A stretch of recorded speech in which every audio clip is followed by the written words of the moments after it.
विषम भौगोलिक परिस्थितियों की वजह से पहाड़ का जीवन हमेशा ही चुनौतीपूर्ण रहा है और अगर ऐसे में वहां आपदाएं आ जाएं तो जीवन यापन और भी मुश्किल हो जाता है।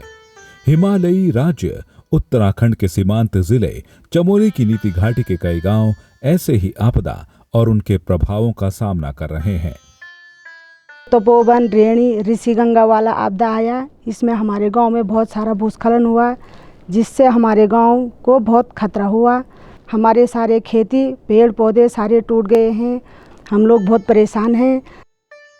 जो रेणी आपदा में बहुत ज़्यादा भूस्खलन वो आ गया था, आपदा आई थी, तो उसके कारण हमारे यहाँ पे जो है बहुत ज़्यादा नुकसान हो गया था, क्योंकि हमारे यहाँ जो हमारे खेतों में राजमा, चौलाई वगैरह बोया था वो सारा बह गया।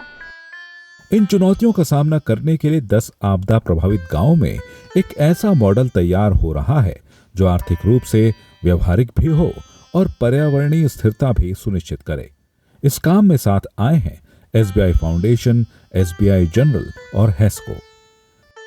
ये प्रयोग आने वाले समय में एक बड़ा स्थायी प्रयोग होगा, सरकारों के लिए भी होगा, संगठनों के लिए भी होगा और नीतिकारों के लिए भी होगा।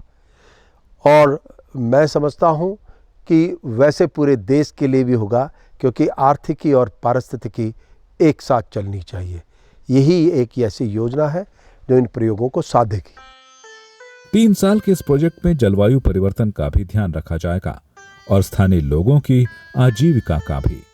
स्थानीय समुदाय को कृषि, पशुपालन, बागवानी के साथ ही इको टूरिज्म के तहत होम स्टे, रेस्टोरेंट जैसे आजीविका के वैकल्पिक साधनों से जोड़ने की कोशिश की जा रही है ताकि उन्हें एक निरंतर आय प्राप्त होती रहे।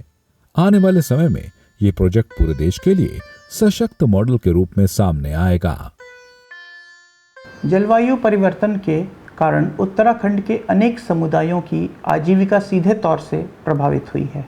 ऐसी हालत में इन पर्वतीय क्षेत्रों में आजीविका के विकल्पों को तैयार करने की आवश्यकता है तथा जलवायु परिवर्तन के दुष्प्रभावों को कम करने के लिए आवश्यक कदम उठाना भी बेहद ज़रूरी है।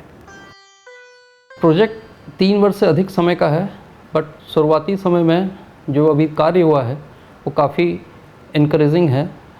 इसमें अभी तक 10 स्वयं सहायता समूहों का गठन हो चुका है। लोगों की गाँव की आमदनी बढ़ाने के लिए पौधों और बीज का वितरण किया जा चुका है। वहाँ पर सेब का उत्पादन होता है तो उसकी ग्रेडिंग के लिए स्पेशल कार्यशालाओं का आयोजन किया जा रहा है।